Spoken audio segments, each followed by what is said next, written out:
नमस्कार। आज हम हिंदी कार्यक्रम के अंतर्गत बात करेंगे अंतर्राष्ट्रीय शिक्षक दिवस पर। अंतर्राष्ट्रीय शिक्षक दिवस प्रतिवर्ष 5 अक्टूबर को पूरे विश्व में ससम्मान आयोजित किया जाता है। इस अवसर पर शिक्षक की भूमिका को, शिक्षक के महत्व को, शिक्षक के अवदान को याद किया जाता है और शिक्षक के प्रति कृतज्ञता ज्ञापित की जाती है।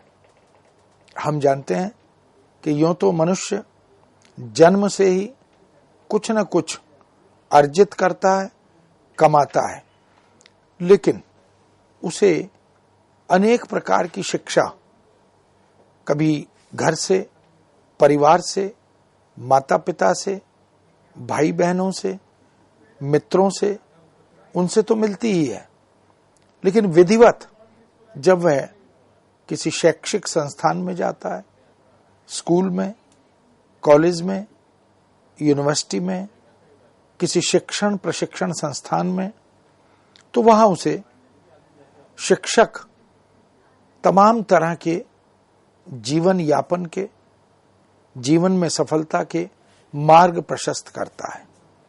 इसलिए शिक्षक की भूमिका न केवल भारत में अपितु पूरे विश्व में बहुत महत्वपूर्ण मानी जाती है। हम जानते हैं कि भारतीय समाज में शिक्षक का महत्व सर्वोपरि माना जाता है। हम ऐसा कहते हैं कि गुरु गोविंद दोऊ खड़े काके लागू पाए, बलिहारी गुरु आपने जिन गोविंद दियो मिलाए। गोविंद से मिलवाने का मार्ग भी शिक्षक ही प्रशस्त करते हैं। इसलिए शिक्षक को पहले नमन किया जाता है, प्रणाम किया जाता है, उनके आगे कृतज्ञता व्यक्त करते हुए उनके प्रति हम उनके उपकार के प्रति उनका धन्यवाद करते हैं। भारत में शिक्षक दिवस प्रतिवर्ष 5 सितंबर को और विश्व में शिक्षक दिवस उसके ठीक एक माह बाद 5 अक्टूबर को मनाया जाता है। 5 अक्टूबर सन 1947 के दिन सर्वप्रथम ब्राजील के साओ पाउलो स्थित एक स्कूल के शिक्षक ने शिक्षक दिवस के आयोजन की शुरुआत की थी। संयुक्त राष्ट्र संघ की संस्था यूनेस्को, उसने सन 1994 को अंतर्राष्ट्रीय शिक्षक वर्ष घोषित करते हुए 5 अक्टूबर को अंतर्राष्ट्रीय शिक्षक दिवस के रूप में घोषित किया। भारत में हम यहाँ के द्वितीय राष्ट्रपति सर्वपल्ली राधाकृष्णन के जन्म दिवस के अवसर पर, जो कि 5 सितंबर को प्रतिवर्ष मनाया जाता है, उसी 5 सितंबर को हम शिक्षक दिवस के रूप में मनाते हैं। किंतु वैश्विक स्तर पर 5 अक्टूबर को हम विश्व शिक्षक दिवस हर साल मनाते रहे हैं। शिक्षकों के महत्व को रेखांकित करते हुए पूरी दुनिया में, पूरे विश्व में यह दिन एक उत्सव के रूप में मनाया जाता है। हम शिक्षकों को शिक्षा के वर्तमान परिदृश्य पर चिंतन करते हुए यह दिन एक अवसर भी प्रदान करता है।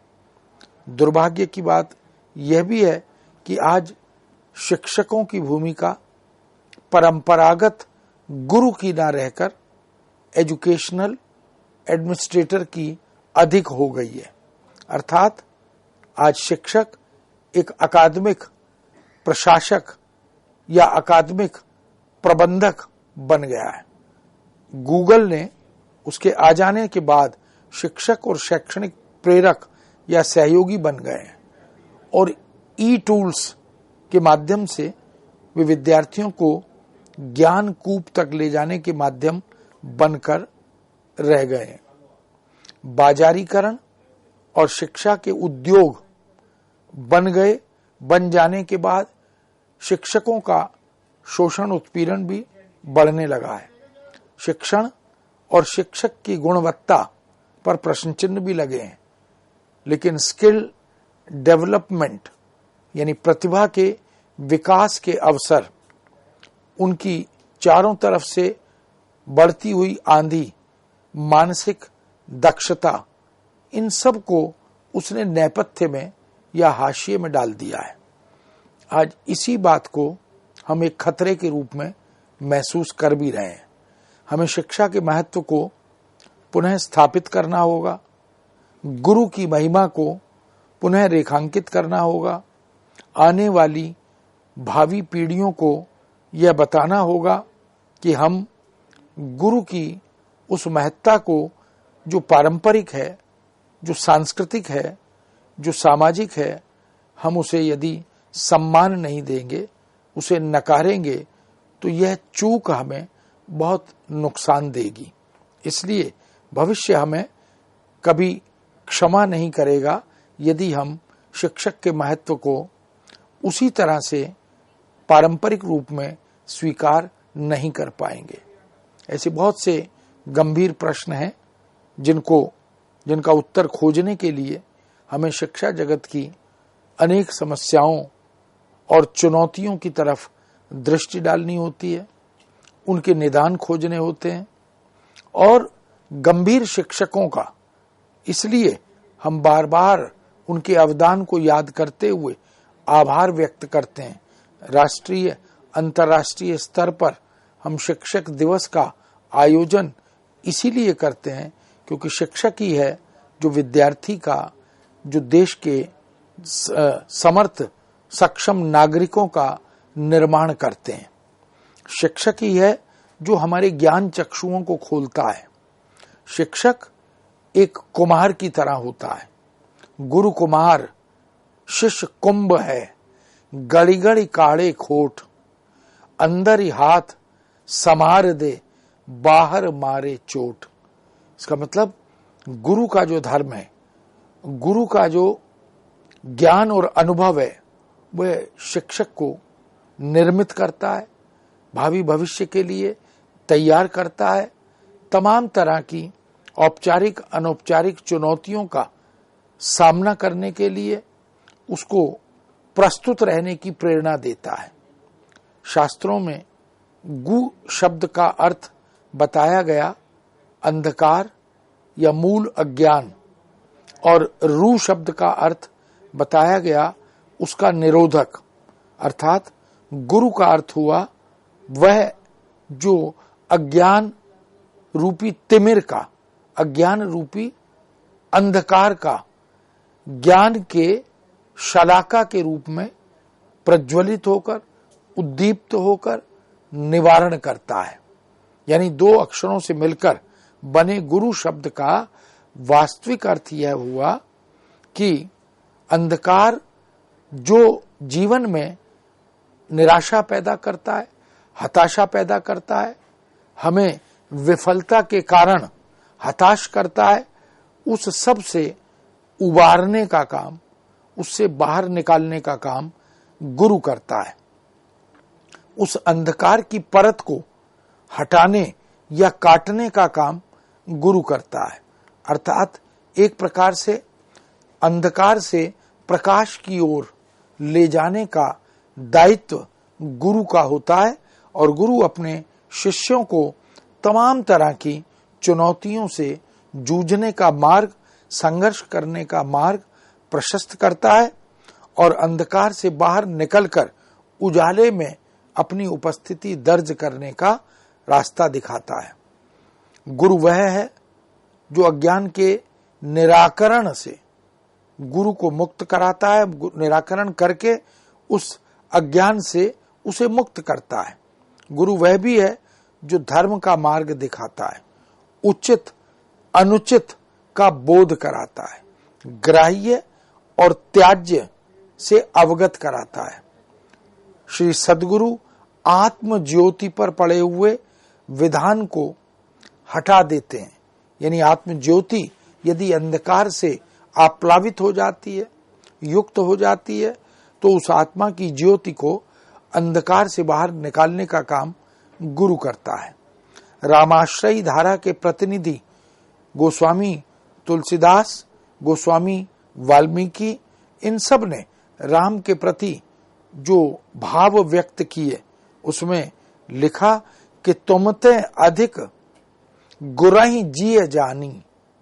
राम आप तो सब हृदय में वास करें। तुमसे अधिक, भगवान से भी अधिक अगर कोई गरिमा से मंडित है, गौरव से युक्त है, तो वो गुरु है, क्योंकि राम तक पहुंचने का मार्ग भी गुरु ही प्रशस्त करते हैं। इसलिए गुरु के प्रति हमारी श्रद्धा अधिक है, तुलना में ज्यादा है। बहुत से गीतों में, गजलों में, फिल्मी गानों में गुरु की महत्ता को रेखांकित किया गया है। गुरु महिमा, जिसको प्राचीन और पारंपरिक साहित्य में भी बार बार उद्घाटित किया गया। अमीर खुसरो ने भी कहा, गौरी सोवे सेज पर, मुख पर डारे केस, चल खुसरो घर आपने, रहन भई चहु देश। खुसरो कहते हैं कि आत्मा रूपी गौरी सेज पर सो रही है, उसने अपने मुख पर केश बिखार लिए हैं, अर्थात वह दिखाई नहीं दे रही।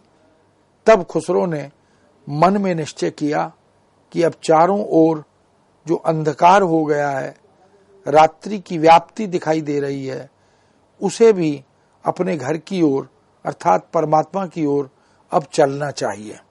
ये जो आत्मा है, ये परमात्मा के घर से, यानी परमात्मा रूपी पिता के घर से इस संसार में, इस सृष्टि में, यानी अपने ससुराल में आई है, और इसे अंततः पिता के घर लौटना है।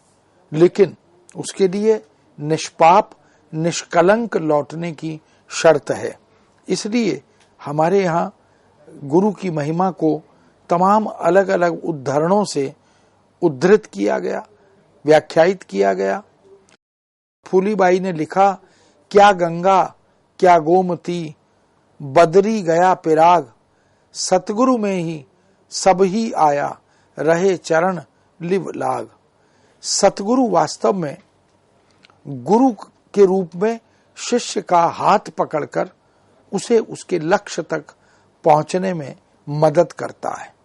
वह सच्चा गुरु है जो गुरु की भूमिका निभाते हुए शिष्य को उचित अनुचित से अवगत कराता है। जाका गुरु भी अंधला, कबीर ने लिखा। संत काव्य परंपरा के प्रवर्तक कवि कबीर, जो भक्तिकाल की संत काव्य धारा का नेतृत्व करते हैं, वो कहते हैं, जाका गुरु भी अंधला, चेला खरा निरंद, अंधे अंधा ठेलिया, दोनों कूप गणंत। यानी अगर गुरु सशक्त ना हो, समर्थ ना हो, ज्ञानी ना हो, मार्ग प्रशस्त करने का अधिकारी ना हो, तो निश्चित रूप से वह घातक हो जाता है। इसलिए गुरु को भी सक्षम, समर्थ और ज्ञानवान होना ही चाहिए। इसीलिए उन्होंने गुरु की चिंतन दृष्टि को महत्व दिया। परंपरागत मान्यताओं और विचारों की सार्थकता को जो आत्मसात करता है, अपने अनुभव और अभ्यास की कसौटी पर जो उसे परखता है, उस क्षमता से संपन्न होता है, वही गुरु अपने शिष्यों को अनुकरण के लिए मार्ग दिखाता है। इस दृष्टि से अच्छे बुरे, हित अहित, इन सब को समझने की शक्ति गुरु से ही प्राप्त होती है। हित अहित की पहचान पशु पक्षी भी सामान्यतः कर लेते हैं, लेकिन इस तरह अंधे गुरु या अज्ञानी गुरु या अनुभव शून्य गुरु के द्वारा यदि गुरु शिष्य का मार्ग प्रशस्त हो तो निश्चित रूप से वह घातक बन जाता है। कवि ने बहुत सहज उदाहरण के साथ दोनों कूप गणंत कहकर इस बात को रेखांकित किया, स्पष्ट किया कि यदि गुरु समर्थ न हो तो शिष्य का भविष्य भी अंधकार में होता है। यूं तो जीवन के हर क्षेत्र में गुरु की आवश्यकता पड़ती है, चाहे चिकित्सा का क्षेत्र हो, चाहे शिक्षा दीक्षा का क्षेत्र हो, चाहे खेल जगत का, मनोरंजन का क्षेत्र हो, सिनेमा का क्षेत्र हो, नाटक का क्षेत्र हो, संगीत का क्षेत्र हो। हम समस्त कलाओं के बारे में भी इस दृष्टि से विचार कर सकते हैं कि चित्रकला, मूर्तिकला, नृत्य कला, गायन कला, इन सब कलाओं में भी यदि आपको आगे बढ़ना है, दक्ष होना है, तो आपको शिक्षा दीक्षा गुरु से लेनी पड़ती है।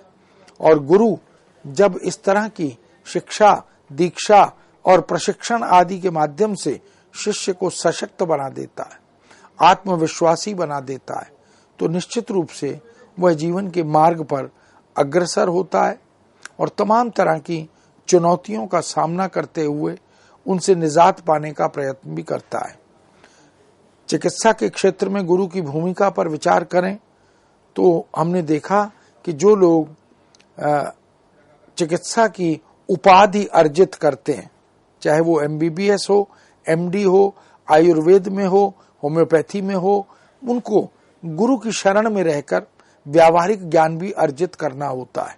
इसलिए उन्हें प्रशिक्षण भी विशेष रूप से दिया जाता है, यानी उपाधि के साथ साथ उनके व्यावहारिक ज्ञान की शिक्षा भी गुरु के देख रेख में, निर्देशन में उन्हें दी जाती है।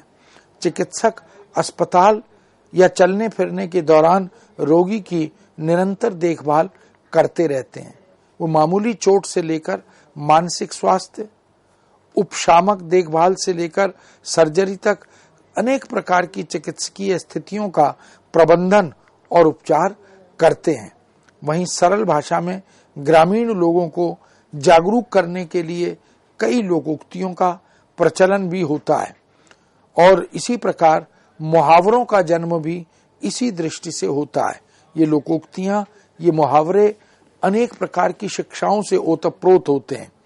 इन शिक्षाप्रद दोहों, उक्तियों, कथनों, सूक्त वाक्यों, इन सब का निर्माण भी जिस तरह से किया जाता है, उनमें भी स्वास्थ्य के प्रति जागरूक बने रहने की शिक्षा प्राप्त होती है।